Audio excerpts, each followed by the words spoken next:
எதிர்பார்ப்பு வந்து கட்சி ரீதியா இருக்காது. இந்த எலெக்ஷனுக்குன்னு வரப்போ அந்த அளவுக்கு அவருடைய கட்சி பலமா இருக்குதா அப்படின்னா, அரசியல் சார்ந்து வரப்ப அவர் யாரு, ஆக்சுவலா அவர் என்ன பண்ணியிருக்காரு, விஜயகாந்த் சாருடைய மகன் அப்படின்ற ஒரே ஒரு தகுதியை வச்சுட்டு அவரால் ஜெயிக்க முடியுமா? வெற்றி பெறதுக்கு நெருங்குவீங்களா? ஃபர்ஸ்ட் இந்த கருத்து கணிப்பே வந்து காங்கிரஸ்க்கு வந்து இது வந்து பின்னடைவு தான். ஏன்னா ஆல்ரெடி அவங்க வந்து ஜெயிச்சிருவாங்க. இந்த மாதிரியான சில நெகட்டிவான விஷயங்கள் தேமுதிக மேல இருக்கு. விஜயகாந்த் சாருக்கே அரசியல் தெரியாதுங்க. இவங்களுடைய எதிர்கால கனவு வந்து தமிழகத்தை நோக்கி தான்.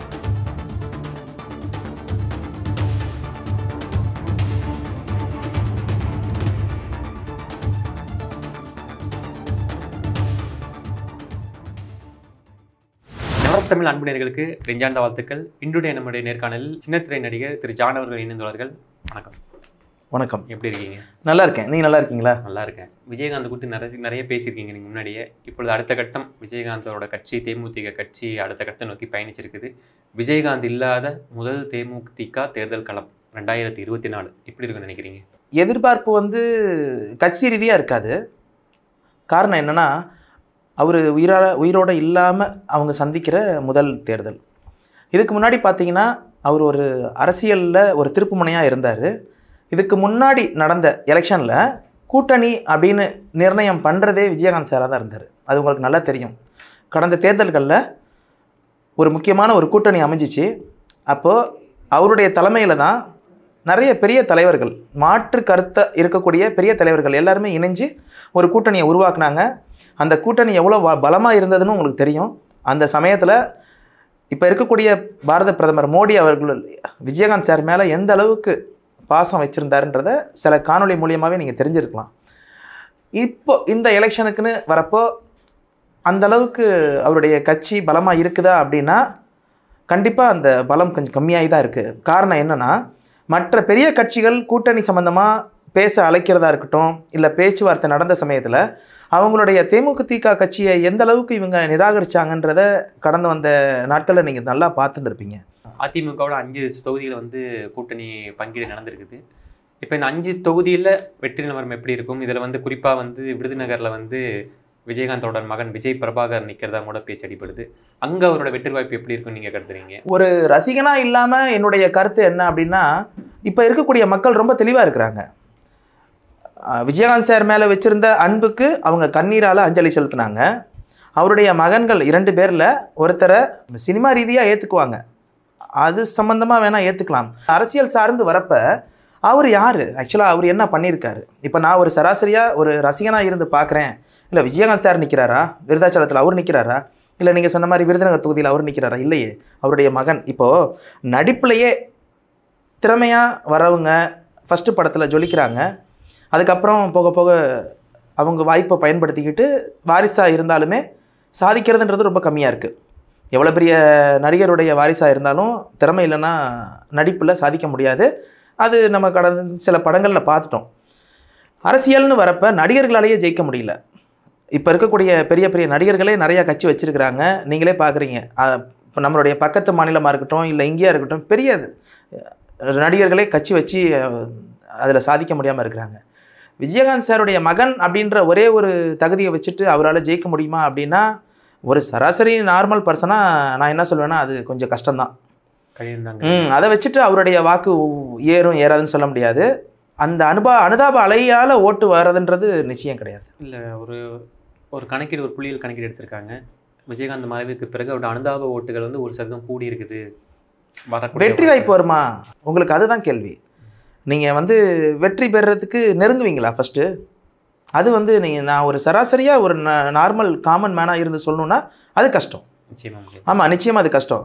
இப்போ இருக்கக்கூடிய பெரிய 2 கட்சிகள் கூட்டணி அமைச்சு அவங்களுடைய ஸ்ட்ராட்டஜி அப்படின்னு போகிறப்ப தேமுதிக விஜயகாந்த் உயிரோடு இருந்தப்பயே அவர் ஆக்டிவாக இல்லாத கடைசி காலகட்டத்திலேயே சில தேர்தல்களை சந்திச்சிருக்கிறாங்க.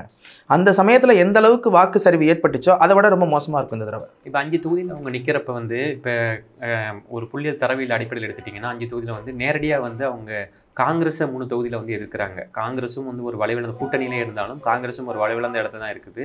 காங்கிரஸோட வேட்பாளர்கள் வந்து அவ்வளோ ஒரு பலவீனமான வேட்பாளர்கள் பட்சத்தில் தேமுதிகவுக்கு அந்த 3 இடத்துல வாய்ப்புகள் இருக்குன்னு நினைக்கிறீங்களா 5 தொகுதியில்? அதாவது தேமுதிக நீங்கள் எடுத்துக்காதீங்க, ஒட்டு மொத்தமாகவே தமிழகம்னு இல்லை இந்தியா முழுக்க மோடியுடைய அலை வீசுதுன்னு சொல்கிறாங்க, சும்மாவே கிளப்பி விட்டுட்டாங்க. பட் ஆனால் ஜனநாயகத்தை பொறுத்த வரைக்கும் நீங்கள் வந்து தேர்தலை சந்தித்ததுக்கு அப்புறம் தான் எப்பயுமே இந்த கருத்து கணிப்பை ஃபஸ்ட்டு நிப்பாட்டணும். இந்த கருத்து கணிப்பே வந்து கருத்து கணிப்பாக இல்லை, இப்போல்லாம் கருத்து திணிப்பாக தான் இருக்குது. அதுவும் தமிழகத்தில் பார்த்தீங்கன்னா காங்கிரஸ் சம்மந்தப்பட்ட கூட்டணி வச்சுருக்க கட்சிகளே இந்த தேர்தலை வந்துட்டு பொத்தாம்பதுவாக தான் நடத்தணும் அப்படின்னு நினைக்கிறாங்க. ஏன்னா ஆல்ரெடி அவங்க வந்து ஜெயிச்சிருவாங்கன்ற மனநிலையோடு இருக்கிற மாதிரி தெரியுது எனக்கு. அதனால் வந்துட்டு இது அத்தனையுமே வந்து சிலருக்கு சாதகம். இப்போ இவங்களுடைய கூட்டணி பலம் இல்லாதது, அதிமுக வந்து பிளவுபட்டுருச்சு. அதிமுக இப்போ வந்து 3ஆக பிரிஞ்சு கிடக்குது. அவங்க என்னைக்கு ஒன்று சேர்றாங்களோ அன்னைக்கு வந்து ஒரு நல்ல ஒரு எதிர்க்கட்சி இருக்கும். இன்றைக்கி பார்த்தீங்கன்னா எல்லாருமே வந்து சீட்டுன்னு சீட்டுக்காக கொள்கையில் யாருமே தெளிவாக இருக்கிற மாதிரி தெரியல. சிலர் வந்து சிறுபான்மையினர் ஆதரிக்கிற மாதிரி பேசுகிறாங்க, சிறுபான்மையினரையே தூக்கி வச்சு பேசுகிற மாதிரி பேசுகிறவங்க சிறுபான்மையினருக்கு சில இடங்களை கொடுக்குறாங்களான்னு பார்த்தீங்கன்னா தன்னுடைய சொந்த கட்சியில் இருக்கிறவங்களுக்கே தரதில்லை.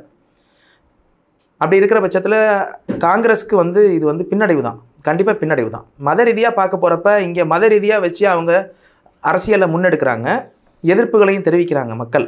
நான் சொல்கிறது வந்து இப்போ பிஜேபியாக இருக்கட்டும், திமுக கூட்டணியாக இருக்கட்டும், இவங்க 2 பேருமே உள்நோக்கத்தோடு பார்த்தீங்கன்னா மத ரீதியாக தான் சில விஷயங்களை வந்து மக்கள்கிட்ட கொண்டு போய் சேர்க்குறாங்க. அதை சார்ந்து இவங்க கொள்கை ரீதியாக பார்க்குறதுன்றது ரொம்ப கம்மி. தன்னுடைய சுய லாபத்துக்காக கூட்டணி அமைச்சவங்க தான் இந்த தடவை நிறைய பேர்.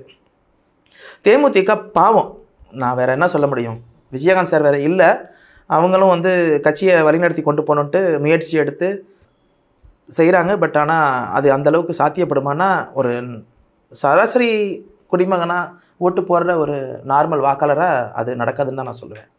இறுதியாக இந்த தேர்தல் நிலைப்பாட்டில் வந்து கூட்டணி பேச்சுவார்த்தை குறித்து அங்கே இங்கே இழுபறி போயிட்டு இருந்தாங்க.